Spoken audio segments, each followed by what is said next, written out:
सच्चे भक्त की कहानी। एक बार की बात है, भगवान के एक सच्चे भक्त थे। वह बहुत गरीब थे, लेकिन भगवान में उनका विश्वास बहुत मजबूत था।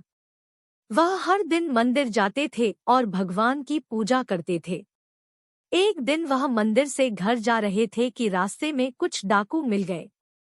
भक्त के पास कुछ सामान और भगवान की कीमती मूर्ति थी। डाकुओं ने भक्त से उनसे सारा सामान मांगा। भक्त ने डाकू को अपना सामान दे दिया, लेकिन उसने भगवान की मूर्ति नहीं दी।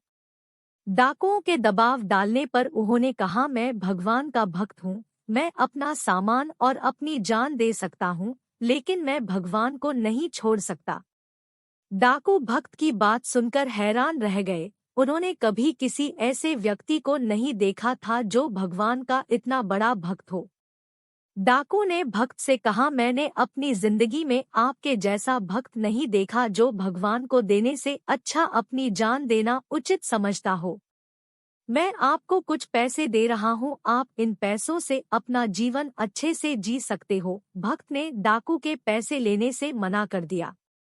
उसने कहा, मुझे पैसों की जरूरत नहीं है, मुझे भगवान पर भरोसा है, वह मुझे सब कुछ देगा। डाकू भक्त की बात सुनकर और भी हैरान रह गया। उसने कभी किसी ऐसे व्यक्ति को नहीं देखा था जो भगवान का इतना बड़ा भक्त और इतना ईमानदार हो। डाकू ने भक्त से आशीर्वाद लिया और वहां से चला गया। भक्त घर गया और भगवान की पूजा करने लगा। वह भगवान को धन्यवाद दे रहा था कि उसने डाकू से उसे बचाया था। भक्त को पता था कि भगवान कभी भी उसका साथ नहीं छोड़ेंगे। भक्त भगवान की कृपा और अपनी मेहनत से एक दिन बड़ा आदमी बन गया। शिक्षा। सच्चे भक्त की कहानी से हमें शिक्षा मिलती है कि हमें हमेशा भगवान पर भरोसा रखना चाहिए।